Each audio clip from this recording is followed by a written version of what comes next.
विक्रम बेताल की 12वीं कहानी, दीवान की मृत्यु।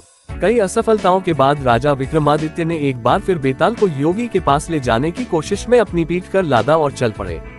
रास्ता काटने के लिए बेताल ने फिर से राजा को एक नई कहानी सुनानी शुरू की। बहुत पुरानी बात है, यक्षकेतु नाम के राजा पुण्यपुर नामक राज्य में राज करते थे। उनका सत्यमणि नाम का एक दीवान था। सत्यमणि बड़ा ही समझदार और चतुर मंत्री था। वह राजा का सारा राजपाट संभालता था और विलासी राजा मंत्री पर सारा भार डालकर भोग में पड़ा रहता। राजा के भोग विलासिता में होते अधिक खर्च की वजह से राजकोष का धन कम होने लगा।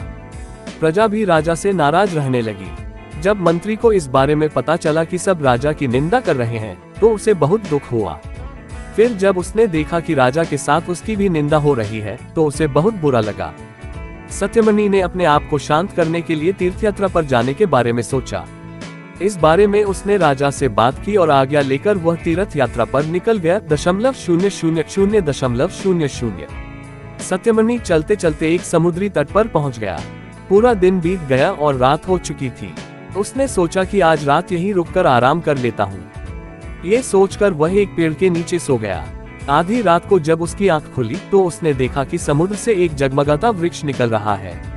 उस पर तरह तरह के हीरे जवाहरात लगे हुए थे। उस वृक्ष पर वीणा बजाती एक सुंदर सी कन्या बैठी थी।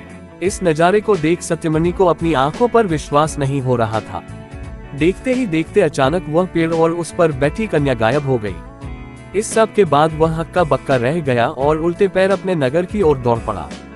जब वह राज्य पहुंचा, तो उसने देखा कि उसकी अनुपस्थिति की वजह से राजा के सारे लोग छूट गए हैं। उसने राजा को पूरा किस्सा सुनाया। दीवान की यह बात सुनकर राजा के मन में उस कन्या को पाने की लालसा पैदा हो गई। उसने सारा राज्य दीवान के भरोसे छोड़ दिया और खुद साधु का भेष बनाकर उस समुद्री तट पर जा पहुंचा। जब रात हुई, तो राजा को भी वह हीरे मोती से जड़ा वृक्ष दिखा। वह कन्या अब भी उस वृक्ष पर बैठी हुई थी।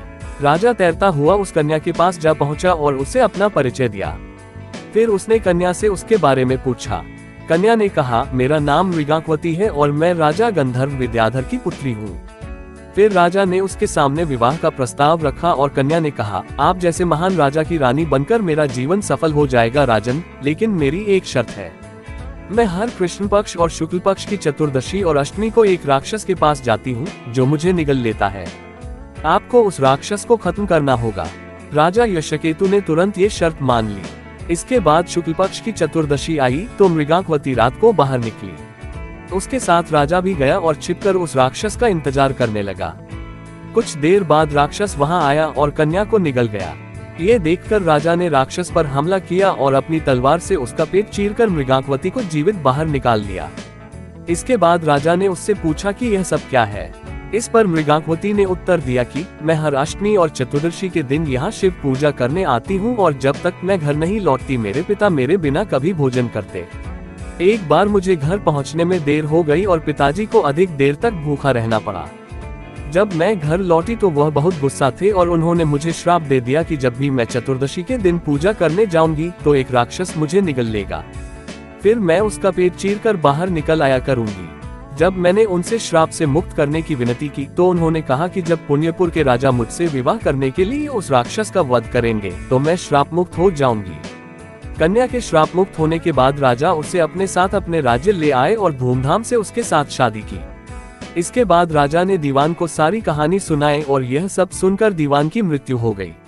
इतना कहकर बेताल ने राजा विक्रम से पूछा, हे राजन, अब तुम ये बताओ कि यह सब सुनकर दीवान की मृत्यु क्यों हुई थी।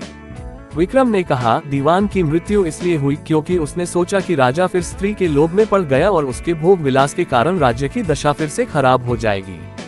उस कन्या के बारे में राजा को न बताना ही बेहतर था। राजा विक्रम ने जैसे ही उत्तर दिया, बेताल फिर से पेड़ की ओर उड़ चला और जाकर उस पर उल्टा लटक गया। वहीं राजा विक्रमादित्य एक बार फिर बेताल को पकड़ने उसके पीछे दौड़ पड़े।